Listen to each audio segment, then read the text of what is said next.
Hi, Brooks. Hello, Alejandra. Nice to How see are you? you. Good. Such a great to see you. Such a long Yeah, time. 20 years. 20 years. Wow. Wow. It's really wonderful to see you. Yeah. And thank you for joining these conversations. That the idea is to reconnect with everyone from the University of Michigan. So I'm so happy to see you here. Yeah, I'm so happy to be here. Thank you for inviting me. This is great. Yeah.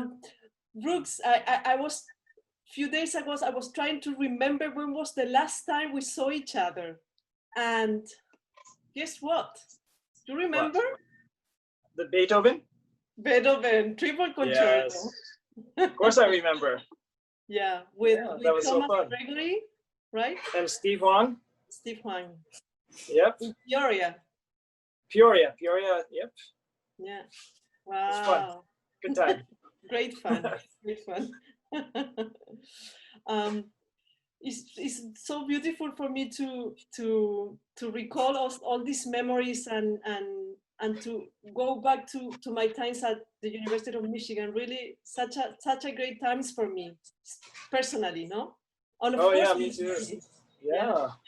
We did chamber music together too there. Yes, yes. Yeah. Didn't we do Brahms? Yes, Brahms Quintet. And yeah, maybe some other. You as a clarinetist, right? I was clarinet. Specify that. Yeah. Brooks, could you tell me? Could you share with us where were you born and how music came into your life?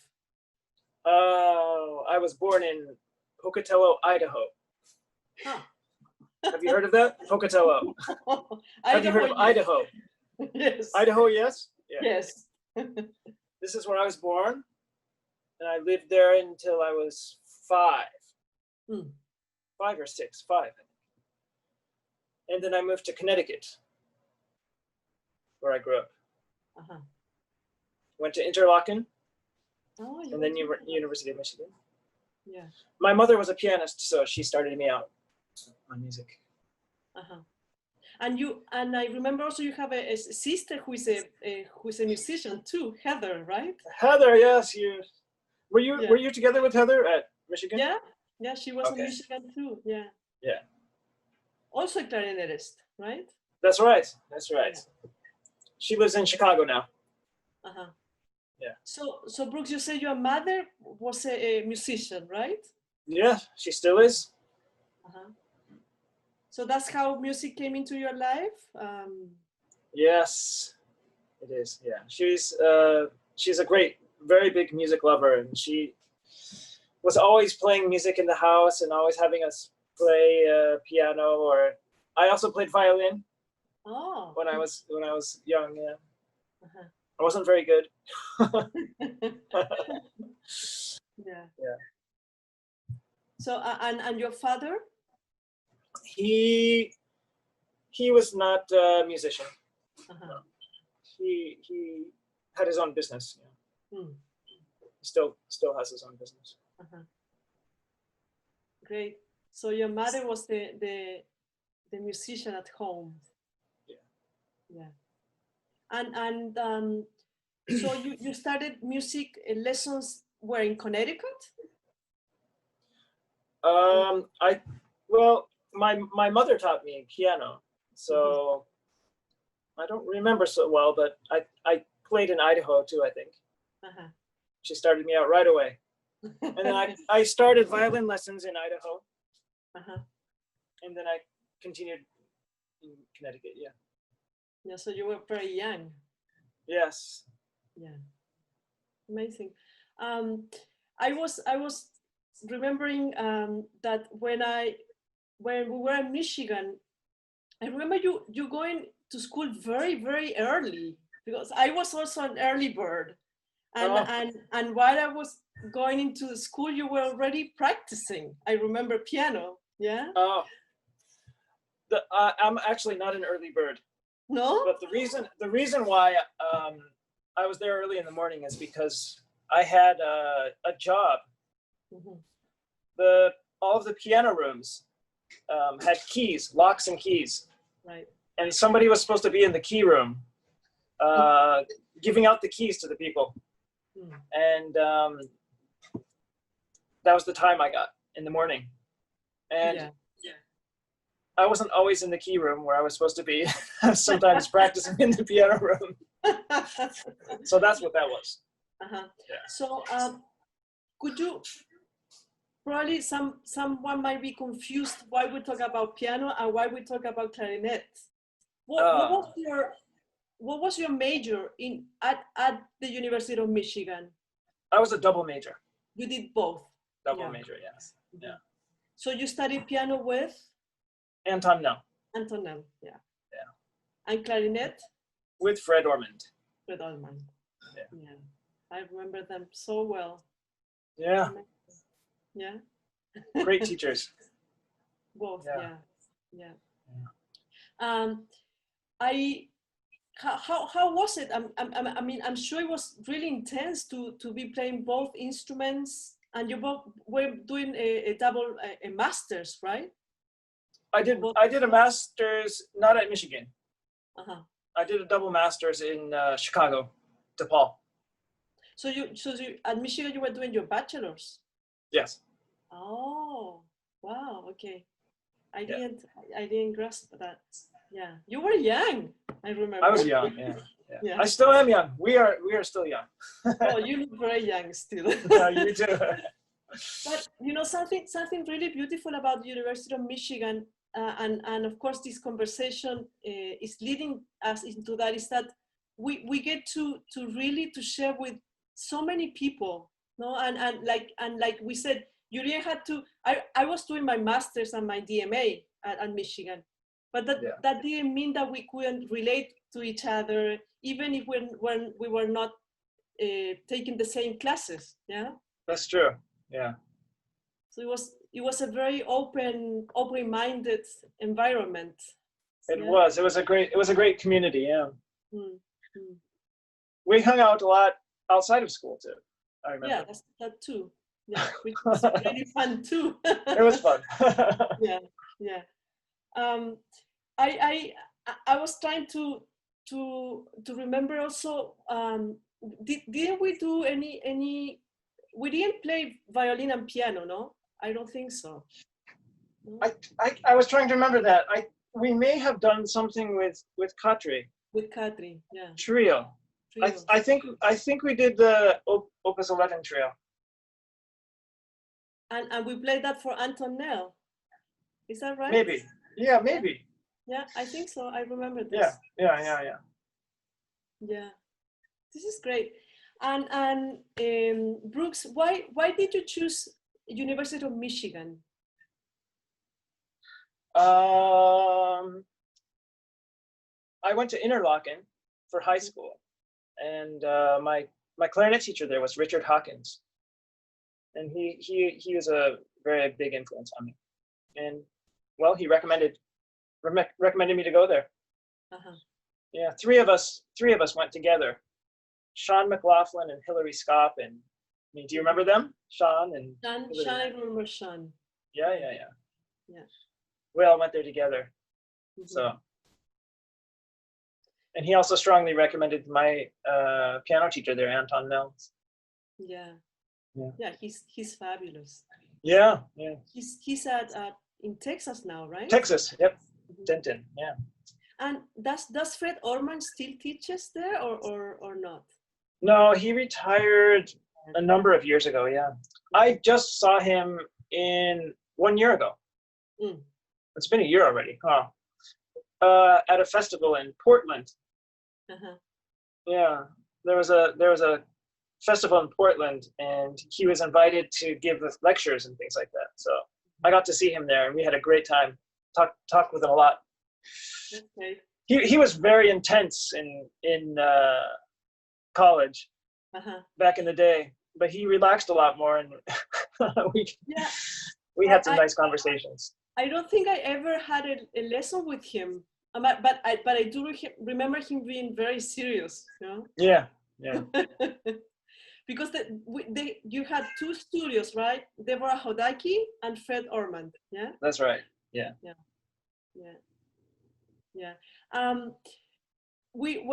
I want to mention to the people that are listening to us that I created these conversations to reconnect with my fellow friends from the University of Michigan, with whom I had such an incredible time as a student, and also so you know, Brooks now is living in Japan, right? Yes. It's past midnight for you there. It is. It is. Yeah. And tell us, Brooks, how did you end up in Japan? Well, I just graduated from University of Michigan, and there was a orchestra academy out here, Toho Orchestra Academy it's called, and they offered me a fellowship to study there for up to 2 years.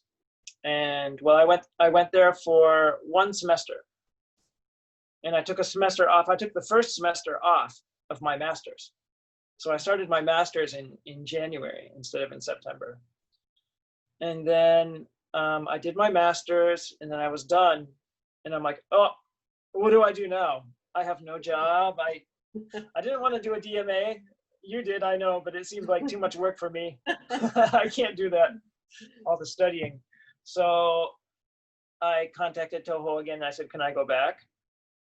And they said yes. And so I came back. And while I was there, I was invited to play in an orchestra here as a contract player for like a certain period of time. And then they had an audition. I took the audition and I passed. And I just stayed for 15 years. Which orchestra was this? The Osaka Philharmonic. Osaka. Yeah.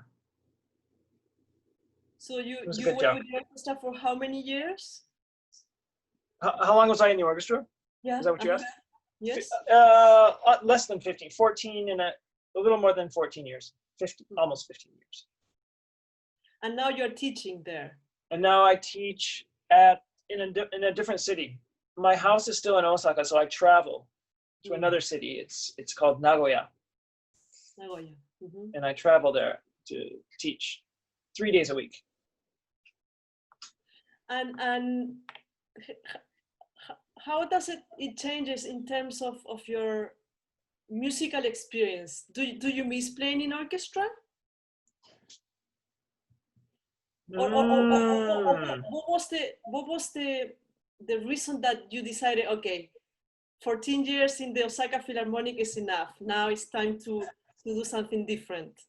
Well, I'm sure many orchestral players have the same experience, but especially when you're playing the principal position, you know, you have to play solos and all the different rep, and it's a lot of stress, you know, and you always want to sound your best, but that doesn't always happen, and it's really frustrating when it doesn't. And you know, there are the good sides too. That it's really rewarding when things really click and it really goes well. And so it was a very good job. You know, I had a lot of free time, but the stress was really getting to me, and I needed to get out. And I was feeling like that, and then the person who left the job that I'm now in contacted me. And she said, you know, I'm leaving the school. Would you be interested in applying for the position? And I said yes. And then I applied and I got it. So great. Yeah, I've been there about 3 years now. It's good. I like it. It's a interesting question that you asked me, you know, like how has my musical life changed? You know, I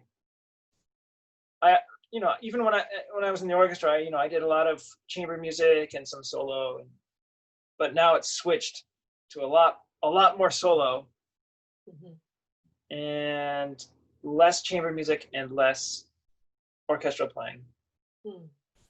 You know, to be honest, I like chamber music the best. Yeah, I had great experience playing chamber music with you. Really. Yeah, The Brahms was very fun. yeah, I enjoy chamber music so much, and I always say that when I have a chance is that for me it's like the essence of any musician, no? To play chamber music, the repertoire is just exquisite, and especially with I'm thinking especially with clarinet. I mean, you think of the Brahms clarinet quintet, Mozart clarinet quintet. Yeah. While at Michigan, I also played the Khachaturian trio. This Bartok. Yeah, that's great. Yeah. So much repertoire with violin and clarinet is just fantastic. Yeah. Yeah, maybe, and yeah. Sorry, go ahead. Maybe we should start creating new possibilities now to start working together again. Yes. Do you play the violin much now? I hear you're so busy as a conductor now. You probably don't have so much time. Well, usually not, but in this time of pandemic, it has been so nice to grab the violin again and to practice. And of course I get tired easily, no? But I think everything is still there. Right. I just need to work on my endurance again. But it's such a special moment for me now to play the violin. And also I have a new instrument. It was a gift. I have a friend. So no.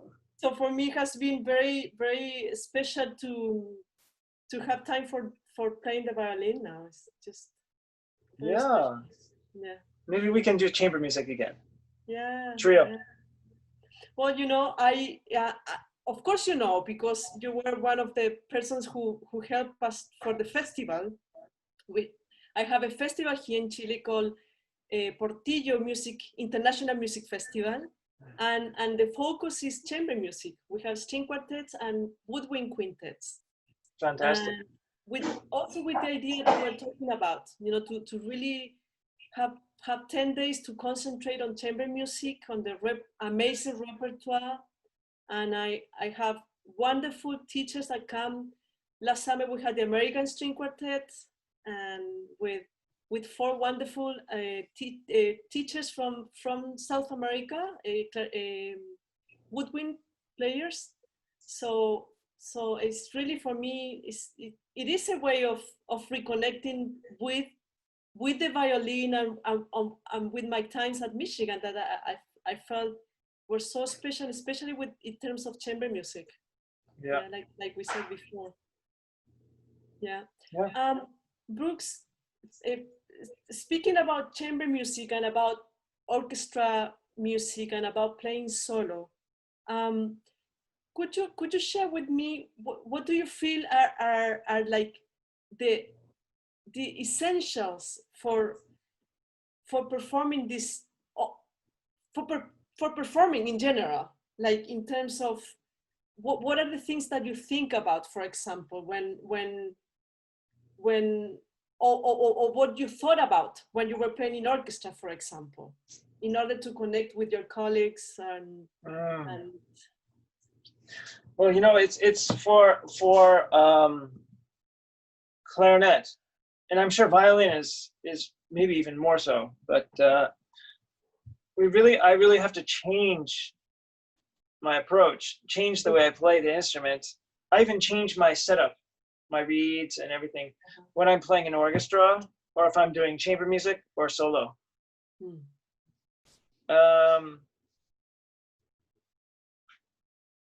I first of all, for clarinet, when we play an orchestra, we have to put out a lot of volume. We just have to play loud a lot of times. Depends on the repertoire, but I play much louder than I would ever play in a chamber music setting when I'm playing in the orchestra or in a solo. So I don't know. It's just kind of different, And then playing solo, if I use like a really heavy setup, like I did when I was playing in the orchestra, I would get so tired.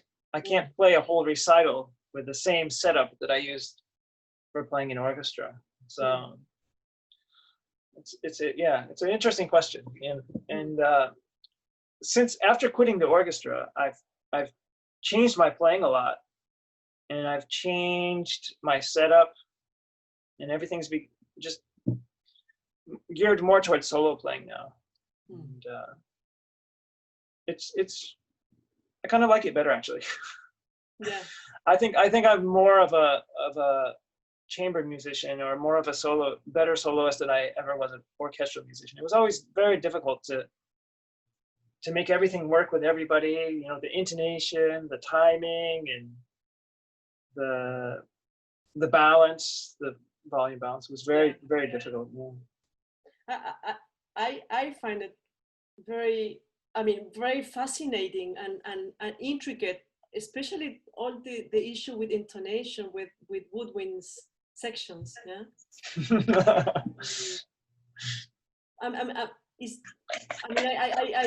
I try to think about also string playing, especially when you play in a string quartet. I remember my times at Michigan when we'll spend a lot of time just in intonation for a long time until we could feel the sound in our head, and then start rehearsing. I mean, it took a long time. Yeah, it's a lot of work. Yeah. And in the orchestra, like you were saying with the winds,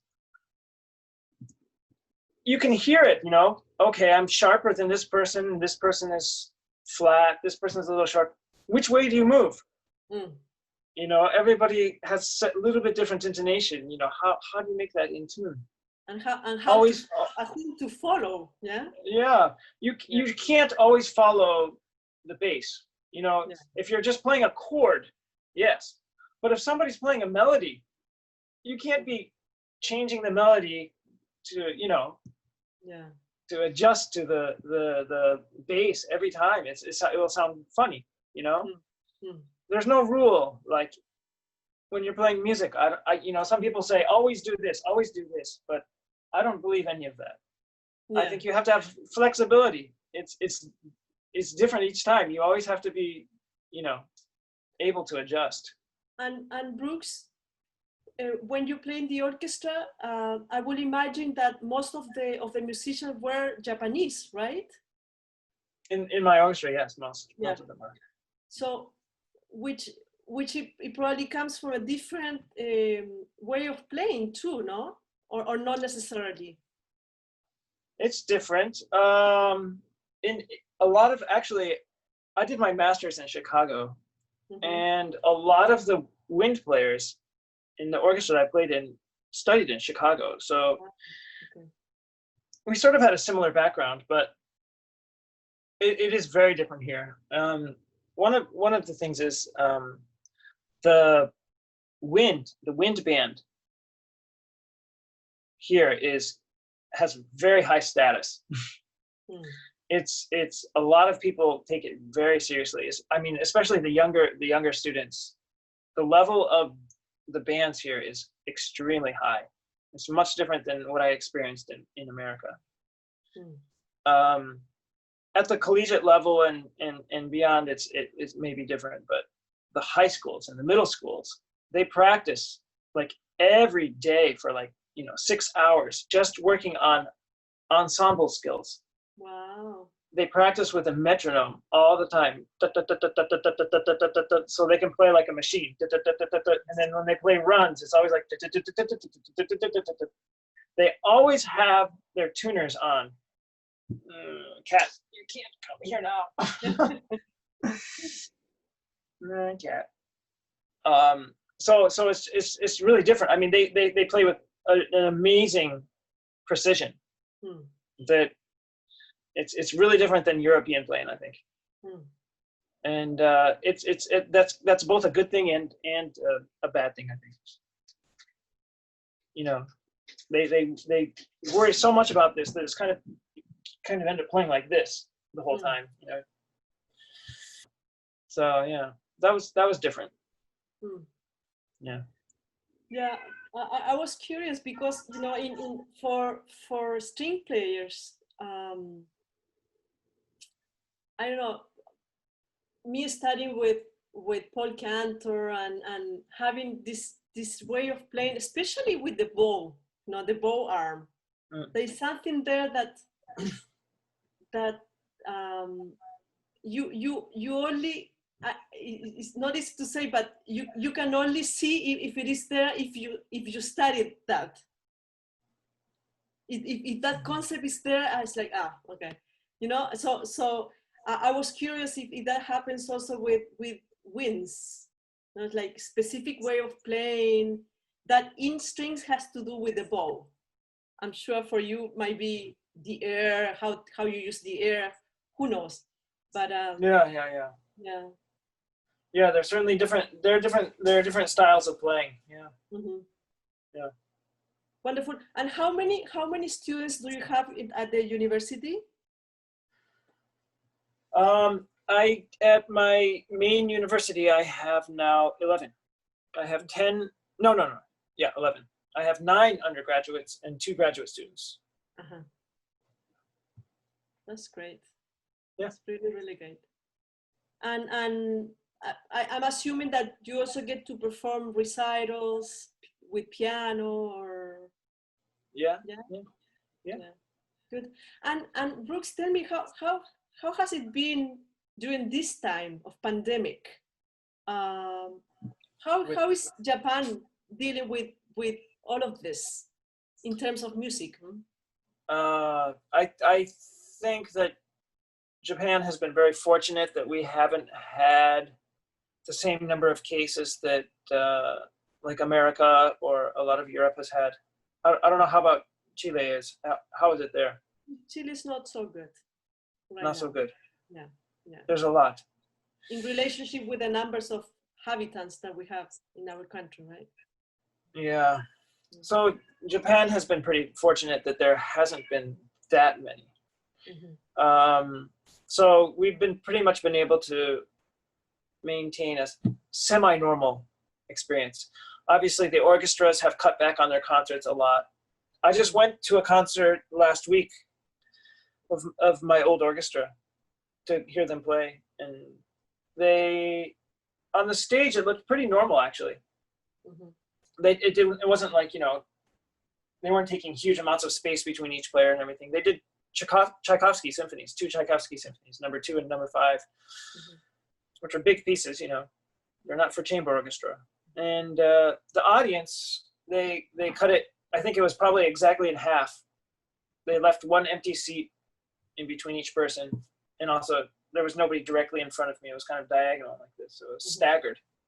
Mm-hmm. So it was probably about half the occupancy, the full occupancy. Mm-hmm.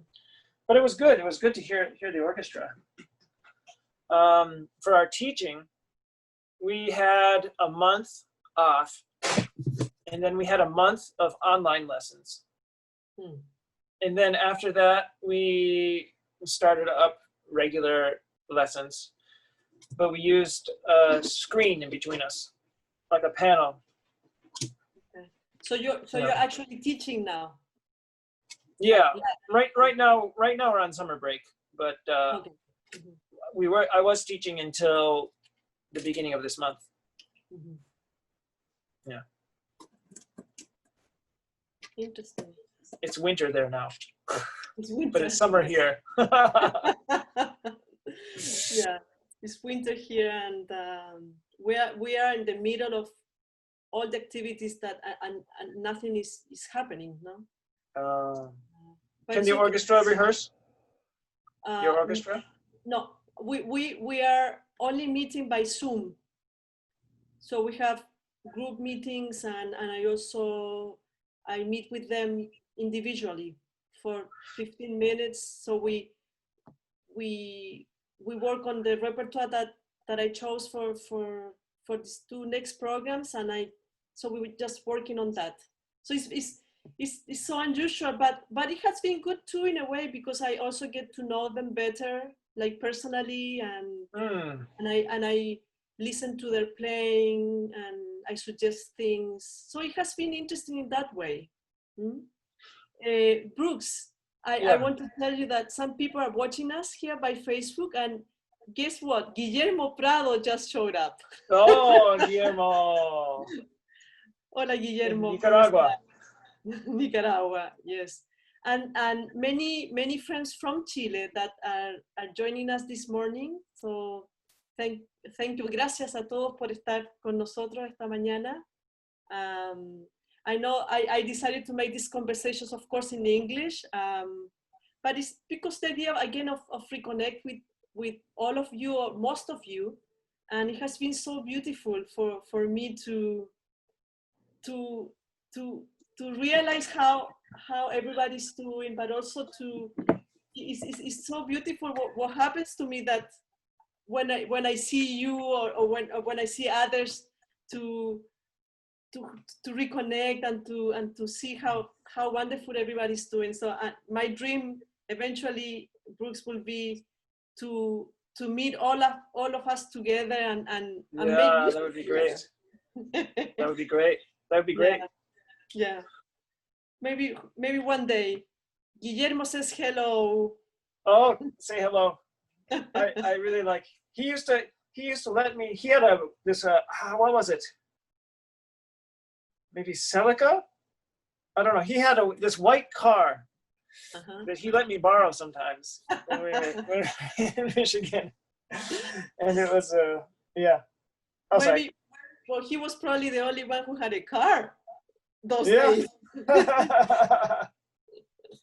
Yeah, with Guillermo, we also performed together.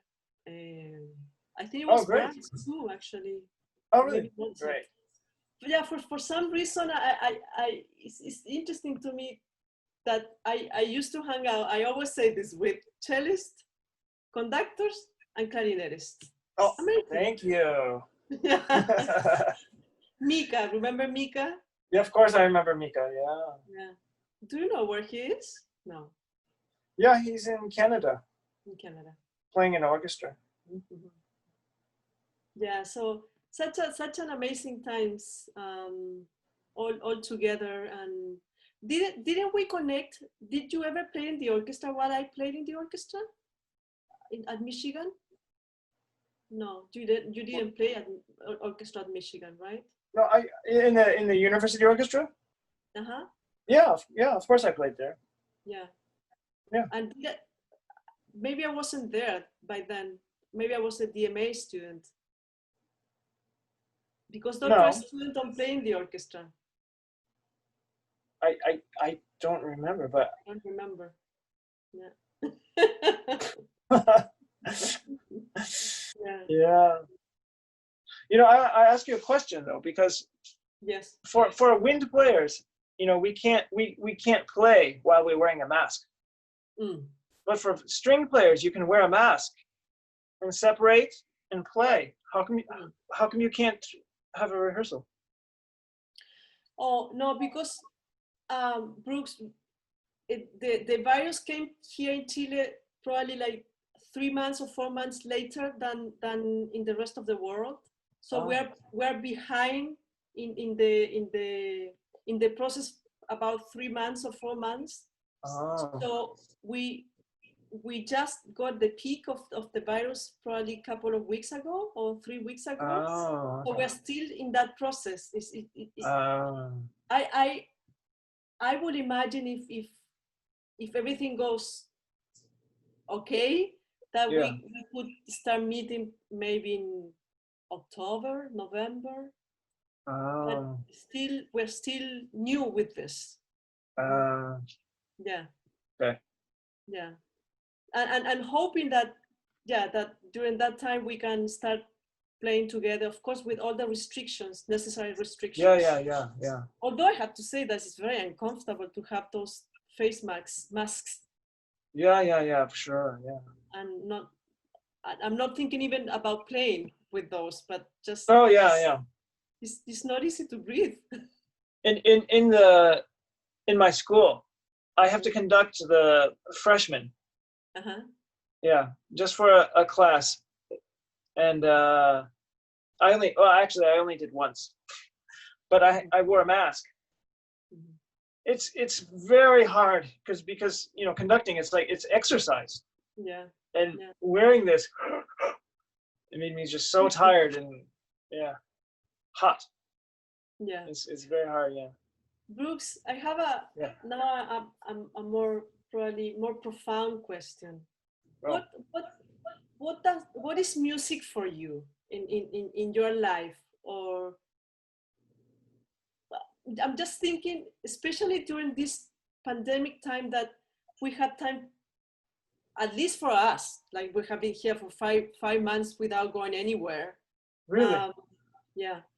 So it has been time to reflect, to think about life in general. Yeah.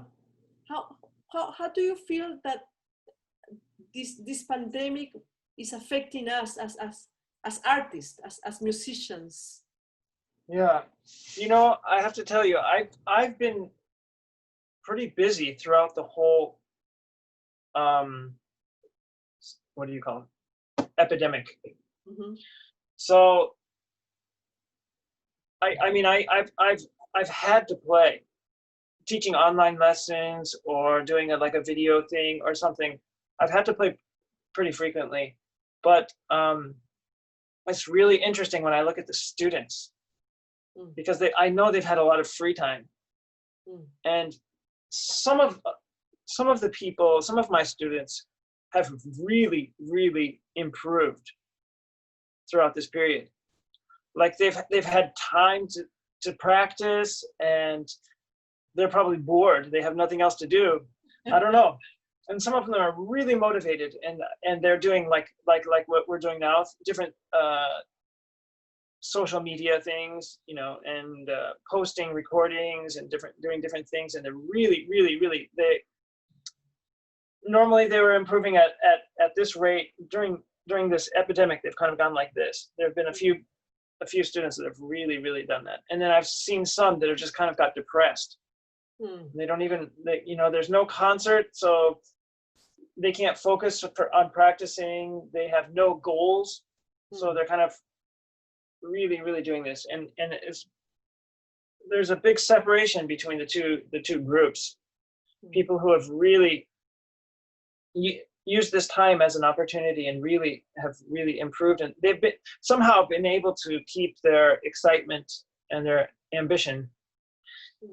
And then there are some people who are just kind of really, it looks like they're kind of getting depressed or something. I don't know.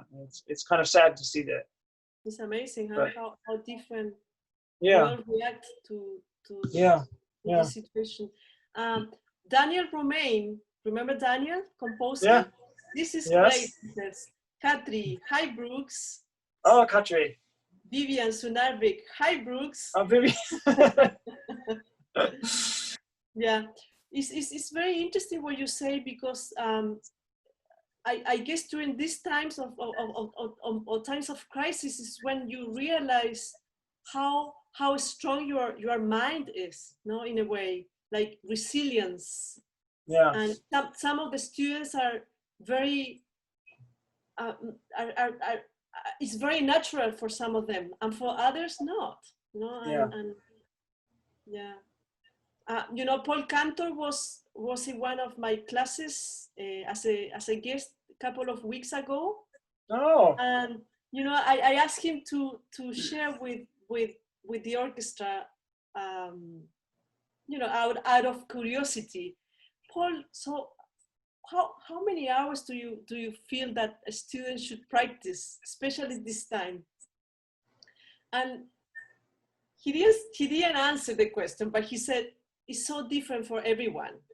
Yeah. And he said, you know, myself, he said, in the past 4 months, I have learned 4 new concertos by memory. And then he said, and every 2 days, I play the Bach partitas and sonatas. I was like, wow, that's I mean, it was a fantastic answer, because in a way, it puts all the responsibility to yourself. Like, you have to do the work to the students, no? Yeah. You don't wait for anyone to tell you what to do, because life doesn't work that way either. So I feel this moment is an amazing moment to mature as a musician, as a human being. Yeah. Paul Cantor, I just remembered now. He has a son who plays violin. Yes. I was in, it was maybe like 2 years ago. Mm-hmm. I was teaching at in China at the what's it called, Central Conservatory. Uh-huh. And we were walking down the hall, and then an American teacher walked by, and they said, "Oh, this is." They introduced, because I'm also American. They said, "Oh, this is," and I forgot his name now, but Tim. Yeah. Tim. This is Tim Cantor. He's teaching. He's a guest teaching violin now. And they said, "This is Brooks. He's guest teaching clarinet." I said, "Oh, Cantor. Oh, do you know Paul Cantor? He's a violin teacher from Michigan." He goes, "Yes, that's my dad." Oh. Yeah. So I met him once. Yeah. In China. Uh-huh. Very funny. Yeah, Tim.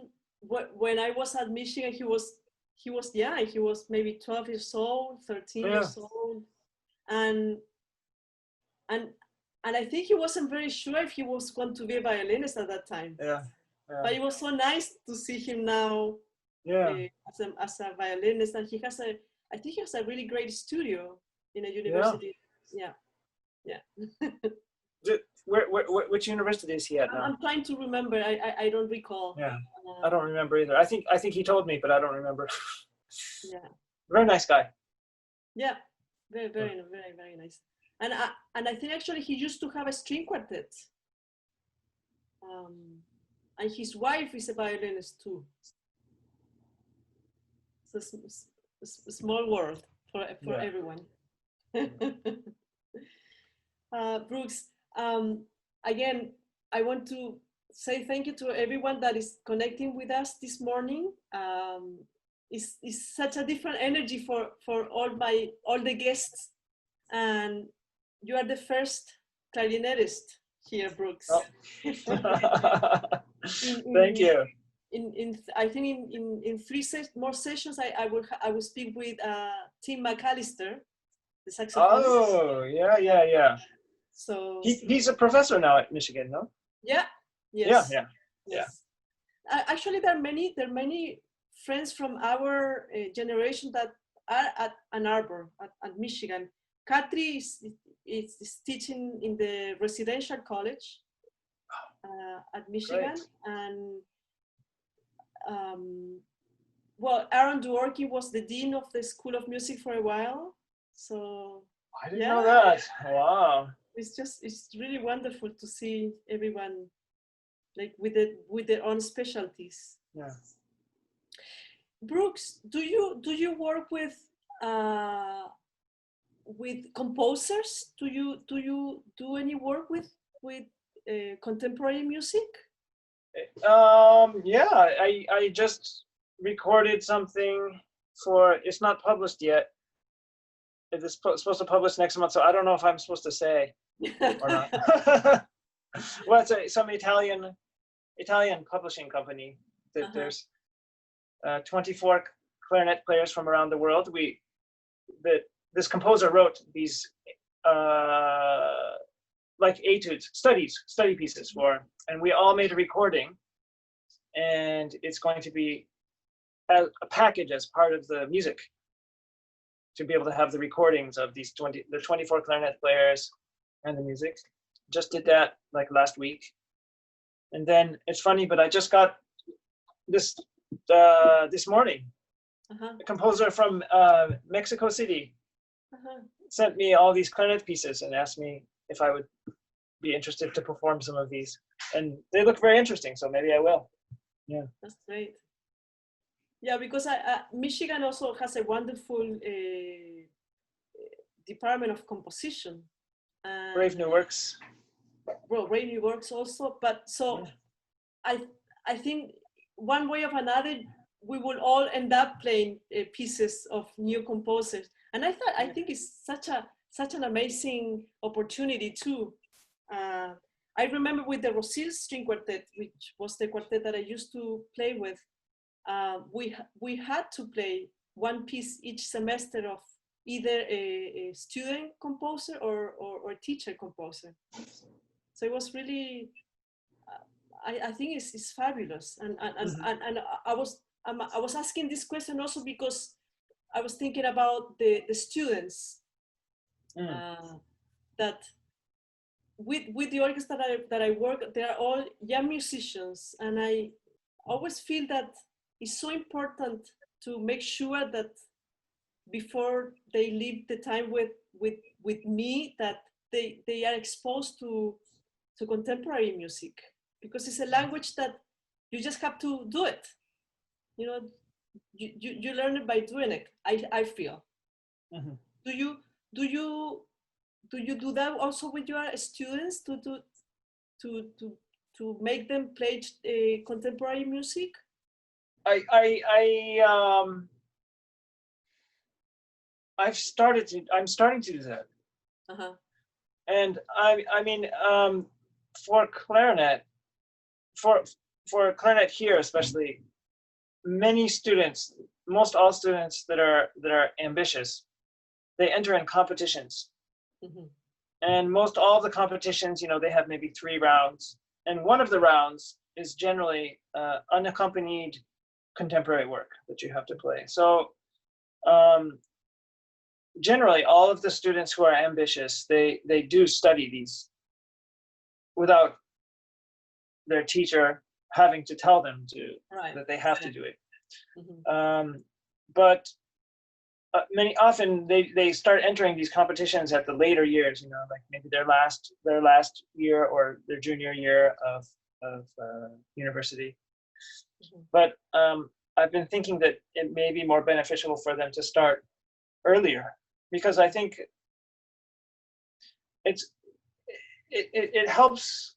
I mean, obviously, you know, contemporary music, there's a unlimited amount of, you know, possibilities. So I can't say that every piece is this or something or anything like that, but there's no tradition that you're bound by, you know.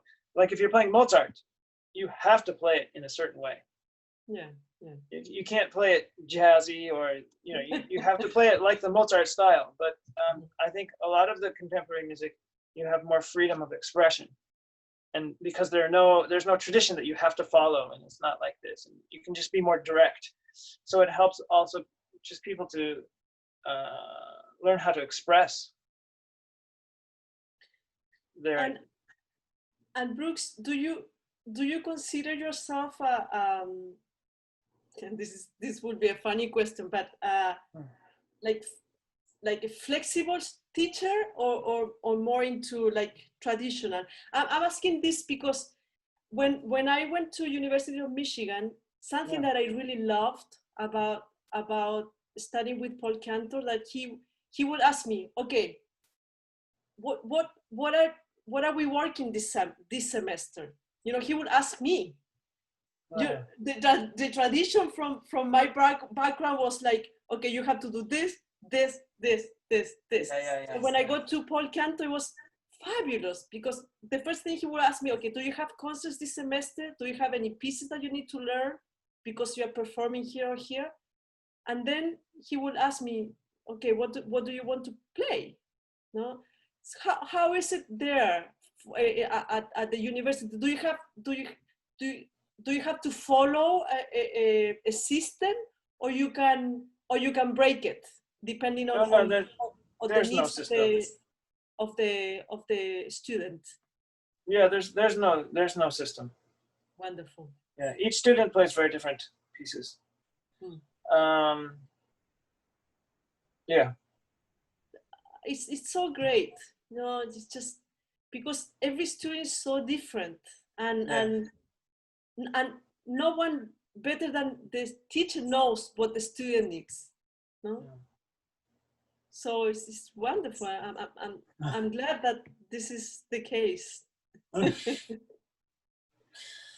Yeah, I mean, each student is different. So maybe some student needs more systematic, and they need to plan everything, and they learn things by analyzing, by studying. And then another student, you know, they'll learn by listening, or another student just by doing. it's, you know, each person is different. I'm still learning how to become a better teacher. I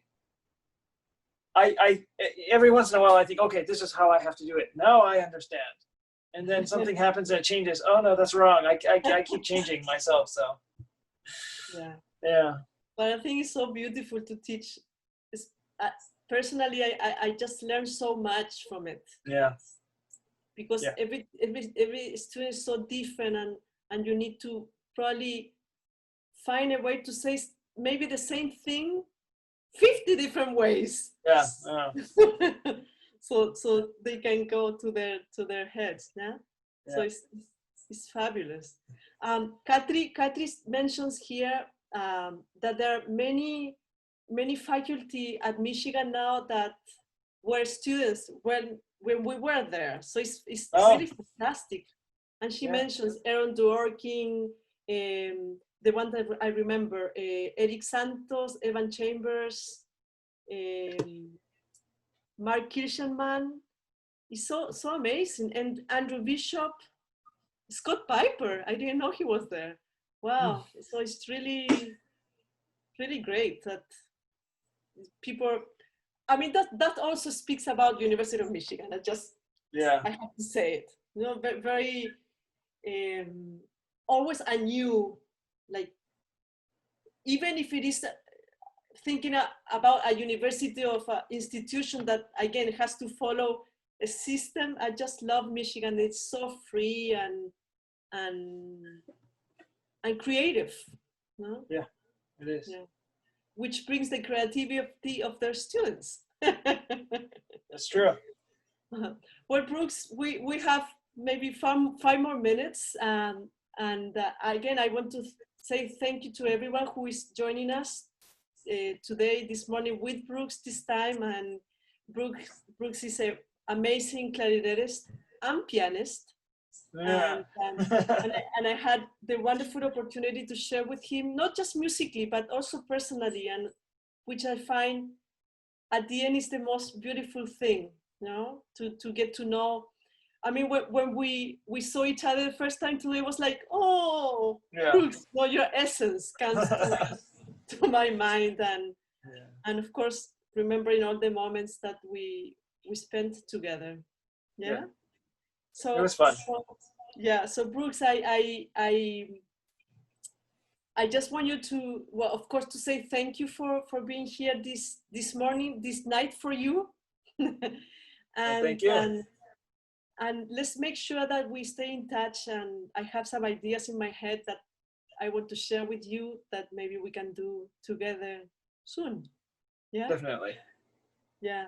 So thank you again, everyone, for being here this morning, and hoping that you will join me again this coming Sunday. So thank you, and I wish you, Brooks, always the best. Yes. Thank you very much. Thank you. Bye, everybody. Bye.